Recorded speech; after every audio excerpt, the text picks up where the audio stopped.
আলহামদুলিল্লাহি রাব্বিল আলামিন ওয়াল আকিবাতু লিল মুত্তাকিন ওয়াসসালাতু ওয়াসসালামু আলা আশরাফিল আমবিয়াই ওয়াল মুরসালিন নবিয়্যিনা মুহাম্মদ ওয়া আলা আলিহি ওয়া আসহাবিহি আজমাইন। আজকের বিষয় মাকরুহাতুস সালাহ, নামাজের ভিতরে যে মাকরুহ হয়, অপছন্দনীয় কাজ হয়, এ বিষয়ে আলোচনা। আমরা ফরজ আলোচনা করেছি, ওয়াজিব আলোচনা করেছি, সুন্নত করেছি। আজকে হলো এমন কিছু কাজ যেগুলো অপছন্দনীয় কাজ আজকের বিষয়। বান্দা যখন সালাতে দাঁড়ায় তখন যেন তার রবের সামনে হাজির হয়। কথাটা বুঝতেছেন কিনা? নামাজে দাঁড়ানো মানে কি? আল্লাহর সামনে আমরা দাঁড়াইলাম, আল্লাহর সামনে দাঁড়াইলাম। এ মহান সাক্ষাতে যা সব ধরনের অপছন্দনীয়, ঘৃণিত তথা মকরুহ কাজ পরিহার করে সালাত সম্পাদন করা উচিত।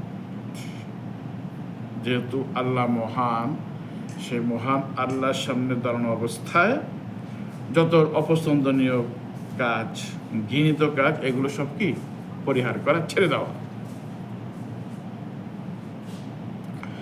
আমরা এখন কি কাজ মানে মাকরুহ, এগুলো আমরা ধারাবাহিকভাবে আলোচনা করব একে একে ইনশাআল্লাহ। এক নম্বরে অনর্থক এদিক সেদিক তাকানো, এটা নামাজের ভিতরে মাকরুহ। নামাজ পড়তেছেন, অনেকে দেখবেন যে এমন করে, নামাজ ভাঙবে না, এতে কিন্তু নামাজ ভঙ্গ হয় না। আপনার সিনা যতক্ষণ পর্যন্ত সোজা থাকবে, সিনা না করবে, শুধু চেহারা করে নামাজ ভাঙবে না। যদি সিনা ঘুরে যায় আপনার থেকে, নামাজ ভেঙে যাবে। শুধু চেহারা ঘুরাইলে কি হবে না, যেমন আপনি এদিক তাকাইলেন, একটু তাকাইলেন, এতে নামাজ মাকরুহ হবে, ভাঙবে না। 2 নম্বরে আকাশের দিকে দৃষ্টি দেওয়া। নামাজের দাঁড়ায় আছেন, আকাশে জায়গায় গেছেন, এটা দেওয়া যাবে না। আপনার দৃষ্টি যাবে সেজদার দিকে। 3 নম্বরে মাটিতে হাত বিছিয়ে সেজদা করা, একবারে লাগাই দেওয়া, এগুলো লেগে দেওয়া, পুরো বডিটা নামাজে লেগে যাওয়া, এটা কি মাকরুহ? এটা মাকরুহ। 4 নম্বরে বিনা প্রয়োজনে চোখ বুজে থাকা, চোখ বন্ধ করে নামাজ পড়া, আপনি তাকাই দিলি না। নিয়ম হলো নামাজে আপনার দৃষ্টি খোলা রাখা, সেজদার দিকে রাখা, দাঁড়ানো অবস্থায় আপনি বন্ধ করে রাখলেন বিনা প্রয়োজনে, তাহলে বোঝা গেল প্রয়োজনে বন্ধ রাখা যাবে। প্রয়োজনটা কি? সেটা হলো আপনি যদি মনে করেন তাকায় থাকলে আপনার নামাজে একাগ্রতা কম হয়, চোখ বন্ধ রাখলে নামাজের খুশু খুদু বিনয়ী ভাবটা বেশি হয়, তখন আপনি চোখ বন্ধ করে পড়বেন। অন্যথায় তাকিয়ে থাকা, এটাই নামাজ পড়ার নিয়ম। 5 নম্বরে সালাত থেকে অমনোযোগী করে এমন বস্তুর দিকে দৃষ্টি দেওয়া। আপনি নামাজ পড়ছেন, একটা ভাবে আছেন নামাজের, এমন একটা জিনিস দিকে তাকাইলেন, আপনার বাপটা নামাজ থেকে অন্যদিকে নিয়ে গেল, ওদিকে তাকানো যাবে না। যেমন ছবি, কোনো লেখা বা এ জাতীয় কোনো কিছু। অনেক সময় আছে আপনার সামনের কাতারে জার্সি পরে নামাজে দাঁড়ায় গেছে, আছে না নাই? আছে। মোহাম্মদ সালাহ একটা আসে, মিশরীয় মোহাম্মদ সালাহ জার্সি পরে সে। অনেকে আছেন বিভিন্ন দেশে বিভিন্ন ইংরেজি লেখা টেখা কিংবা আরবি লেখা বা বাংলাদেশে বাংলা লেখা, বহু ধরনের লেখা পাওয়া যায়। এই ধরনের পোশাক পরে নামাজ পড়াটাই মাকরুহ, কারণ এইটাতে আরেকজনের ক্ষতি করে। তার উচিত সবসময় পিছনের কাতারে থাকা, যাতে তাকে আর কেউ না দেখে। হ্যাঁ, এই ধরনের লেখা নামাজ ভাঙে না। আপনি মনে মনে পড়তেছেন যে কি লেখা, মুখে বলতেছেন না, নামাজ ভাঙবে না। আপনি মুখে উচ্চারণ করে পড়েন, নামাজ ভেঙে যাবে। মুখে উচ্চারণ যদি করেন যে মোহাম্মদ সালাহ বলে দিলেন মুখ দিয়া, নামাজ ভেঙে যাবে। কিন্তু আপনি চোখে দেখে বুঝতেছেন যে এটা মোহাম্মদ সালাহ লেখা, নামাজ ভাঙবে না, নামাজ মাকরুহ হবে। ওকে। 6 নম্বরে নামাজের সামনে এমন কিছু রাখা যা মুসল্লিকে সালাত থেকে অন্যমনস্ক করে, অমনোযোগী করে। আপনি নামাজের সামনে একটা কিছু রেখে দিলেন, কোনো কার্টুন বা এমন একটা জিনিস যেটা নামাজের থেকে মানুষকে মনটা অন্যদিকে নিয়ে যায়, এমন কিছু রাখাটাই এটা মাকরুহ। 7 নম্বরে চতুষ্পদ জন্তুর মতো হাঁটু গেড়ে বসা। চতুষ্পদ জন্তুর মতো হাঁটু গেড়ে বসা, এটা নামাজের ভিতরে মাকরুহ। যেমন মনে করেন হাঁটু দাঁড় করায় বসলেন, নিয়ম হলো হাঁটু বিষয়ে তাশাহুদ শুরুতে যেটা বসি আমরা, এইভাবে না বসে দাঁড় করায় বসলেন, কিংবা একটা বিষয় নিয়ে আটটা দাঁড় করে রাখলেন।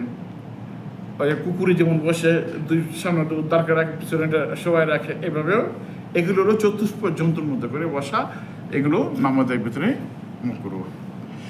নিজের অঙ্গ প্রত্যঙ্গ নিয়ে অনর্থক তামাশা করা, আপনার নামাজের ভিতরে এগুলো করতেছেন, টোকাটুকি করতেছেন, মটকাইতেছেন, অথবা এগুলো করা নামাজে মাকরুহ।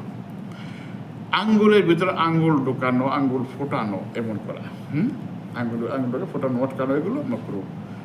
খাবার সামনে এসে গেলে সে খাবার সামনে নিয়ে সালাদ শুরু করে দেওয়া, খাবার রেডি, ক্ষুধাও আছে পেটে, তাহলে খাবার রেখে নামাজ পড়া মাকরুহ হবে, কারণ আপনার মনটা খাবারে দিয়ে থাকবে,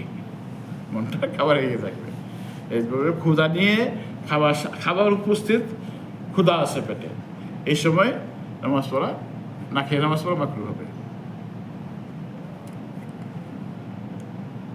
11 নম্বরে পেশাব পায়খানা ব্যাগ নিয়ে সালাত আদায় করা, তখন আপনার নামাজে মন থাকবে না, পেশাবের চাপ, পায়খানার চাপ, এগুলো থাকলে আপনার অন্যমনস্ক থাকবে, কখন নামাজ শেষ হবে, কখন দৌড়ে। অসুবিধা নেই, আপনি পরে জামাতে পড়বেন, এই জন্য তো আর সেই ব্যাগ নিয়ে পড়া যাবে না, এতে করে অস্বস্তি থাকবে, নামাজে তৃপ্তি পাবেন না আপনি।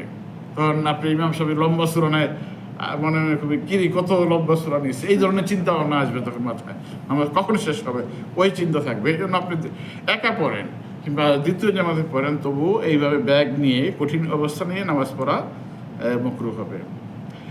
12 নম্বরে মুসল্লির সামনে কিংবা ডানে থুতু নিক্ষেপ করা, আপনার থুতু ফেলানো প্রয়োজন হয়েছে, সামনেও নিক্ষেপ করতে পারবেন না, ডান দিকেও পারবেন না, বাম দিকে ফেলতে হবে। এখন যেহেতু এটা যখন যে সমস্ত মসজিদে আপনার কাঁচাঘর কিংবা জানলা আছে ফেলে দিলেন, তখন সেই মসজিদের মাসালা। এখন যে মসজিদ পরিষ্কার পরিচ্ছন্ন মসজিদ, কার্পেট মসজিদ, এখানে আপনি কি করবেন, বাম পকেটে টিস্যু থাকবে, টিস্যু ফেলে বাম পকেটে রাখবেন, ডান পকেটে না, বাম দিকে, হ্যাঁ বাম পকেটে, বাম সাইডের পকেটে রাখবেন। যার বাম পকেট নাই সে ডান পকেটে বাধ্য হয়ে রাখবে, ঠিক আছে।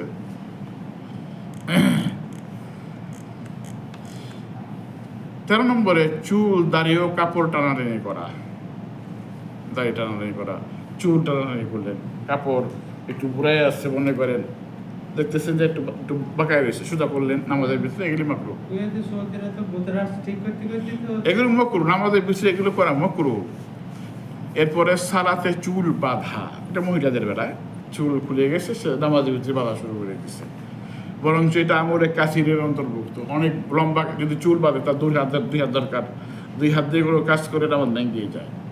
এটা মাকরুহ বললেও অনেকের নিকট এটা ভেঙে যাওয়ার কারণ, যদি 2 হাত লাগে, 1 হাত কাজ করতে পারলে মাকরুহ হবে, 2 হাত লাগলে ভেঙে যাবে। 15 নম্বরে মুখ ঢেকে রাখা ও কাঁধের দুপাশে চাদর, গামছা ও পাগড়ি ঝুলিয়ে দেওয়া, পুরা মুখ ঢেকে ফেললেন নামাজের সময়, এটা মাকরুহ হবে। শীতের দিনে মনে করেন কিছুই দেখা যায় না, একে সব ঢেকে ফেললেন, এটা মাকরুহ হবে। অথবা একটা গামছা রাখলেন, এভাবে ঝুলাই দিলেন, এই সেট একটা আর সেটা থেকে পরে দিল, কিংবা গলার মধ্যে দিয়ে ঝুলাই রাখলেন, এখান থেকে গলার মধ্যে দিলেন, দুই সাইড ঝুলে রইল, এটা কি মাকরুহ হবে। 16 নম্বরে ইমাম ব্যতীত অন্যের জন্য মসজিদের সালাতের স্থান নির্দিষ্ট করে নেওয়া। অনেকে আছেন সবসময় মসজিদে এক জায়গায় নামাজ পড়ে, আছে না নাই? আমাদের দেশে অনেকেই আছে যে তার একটা জায়নামাজ থাকবে, সে ওই জায়নামাজ এক জায়গায় বিছানো থাকে, সারা জীবন উনি এক জায়গায় পড়েন, এটা মাকরুহ, এটা ঠিক না। বরং ইমাম তো বাধ্য হয়ে তাকে এক জায়গায় পড়তে হবে, ইমামের জায়গা নির্দিষ্ট, এই জন্য বলছি ইমাম ছাড়া সাধারণ মুসল্লিদের উচিত তার মসজিদের জায়গা প্রতিদিন পরিবর্তন করা। কেন? কারণ তিনি যত জায়গায় নামাজ পড়বেন প্রত্যেকটা জায়গা তার জন্য সাক্ষী হবে, সাক্ষী দিবে, সাক্ষী দিবে যে আমার জায়গায় এই জায়গায় সে নামাজ পড়ছে। আপনি এক জায়গায় পড়েন প্রতিদিন, একটা জায়গায় আপনার, যে প্রতিদিন জায়গা পরিবর্তন হয়, এই জন্য নিয়ম কি, ফরজ পড়া শেষ হয়ে গেলে জায়গা পরিবর্তন করে, একটু হলেও জায়গা পরিবর্তন করে নামাজ পড়া উত্তম। সুন্নতটা ফরজ শেষ, আপনি অন্য জায়গায় গিয়ে সুন্নত পড়েন, এটা কিন্তু আরেকটা সুন্নত নামাজ পড়ার। আর বাসায় এসে পড়তে পারলে আরও ভালো, যাতে বাসায় ব্যবস্থা আছে সুন্নত পড়া, বাসায় পড়া।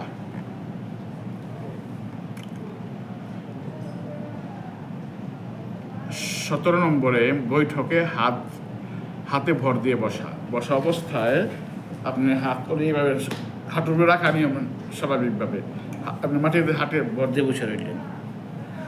যদি ওজোর থাকে ভিন্ন কথা, ওজোর ছাড়া, যারা ওজন নাই সুস্থ মানুষ মাটিতে হাত দিয়ে ভর দিয়ে বসে রইল, এটা বকরুম। হাই উঠলে মুখ হা করে রাখা, করে মানে সে হাই তুলবে আছে, সে মুখ বন্ধ করলো না, হাতটা দিয়ে খোলা রাখলো, এটা মকরুহ। হাই আসলে তখন কী করতে হবে, হাত দিয়ে যতটুকু সম্ভব ওটাকে দবায় রাখতে হবে, খোলা রাখা এটা মকরুহ। 19 নম্বরে কাতারে পৌঁছার আগেই তাড়াহুড়া করে রুকু করা। যেমন ইমাম সাহেব রুকুতে চলে গেছে, আপনি দৌড়ে আসতেছেন, আপনি এখনো কাতারে এসে সোজা দাঁড়ান নাই, পিছন থেকে রুকুতে আস্তে আস্তে আগে আইলেন, এমন করা মকরুহ হবে। আপনি আয়সা সোজা দাঁড়াবেন, তাকবীর তাহরিমা বলতো যেটা ফরজ, উনি না বলে নামাজ হবে না। অনেকে আসেন এমন করে, মানে তাড়াহুড়া করে আগে দিয়ে রুকুতে চলে যায়, না, এটা দূরত্ব অন্য কাতারে গিয়ে রুকু করে পুরো আস্তে আস্তে আগে আসে, এটা মকরুহ হবে। 20 নম্বরে কাঁচা পেঁয়াজ, রসুন ও দুর্গন্ধযুক্ত কিছু খেয়ে মসজিদে সালাত আদায় করা।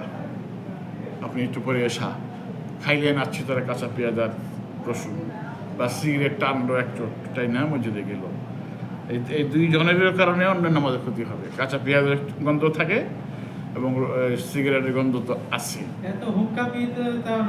হ্যাঁ, এগুলো মকরুহ। আপনি যারা খায় তাদের উচিত পরিষ্কার পরিচ্ছন্ন হয়ে যাওয়া, কুলি করে মেসওয়াক করে যাওয়া, ব্রাশ করে যাওয়া, যাতে করে গন্ধ না পায়। এই জন্য যাদের এই বদ অভ্যাস আছে, এটা তো ত্যাগ করা উত্তম, ত্যাগ করা আবশ্যক। আর যারা কাঁচা পেঁয়াজ খাওয়া দাওয়া করেন, সালাদ টালাদ খাইলেন, পেঁয়াজ খাইলেও এটাকে পরিষ্কার পরিচ্ছন্ন করা, পরে এটাই কেনা বলে একটা এলাচি খাওয়া বা একটা আতর স্প্রে মারা, যাতে গন্ধটা অন্যের কষ্ট না হয়। 21 নম্বরে তন্দ্রাচ্ছন্ন হয়ে নফল সালাত আদায় করা। তন্দ্রাচ্ছন্ন, ঘুমের ভাব নিয়ে, ঘুমে টিকেট না তারপর নামাজ পড়বেন, এটা মানে ঘুমের ভাব নিয়ে নামাজ না পড়া, ঘুমটা দূর করে তারপরে নামাজ পড়া। এখানে 21টা বিষয় মাকরুহাতুস সালাহ, মানে নামাজের ভিতরে অপছন্দনীয় কাজ, এতে নামাজ নষ্ট হয় না, নামাজের সওয়াব কমে যায়, এতে করে নামাজের সওয়াবটা কমে যায়। আল্লাহ রাব্বুল আলামিন আমাদের এমন অপছন্দনীয় কাজ থেকে দূরে রাখুন, সুন্দরভাবে সালাত আদায় করা তৌফিক দান করুন। আসসালামু আলাইকুম ওয়া রাহমাতুল্লাহি ওয়া বারাকাতুহু।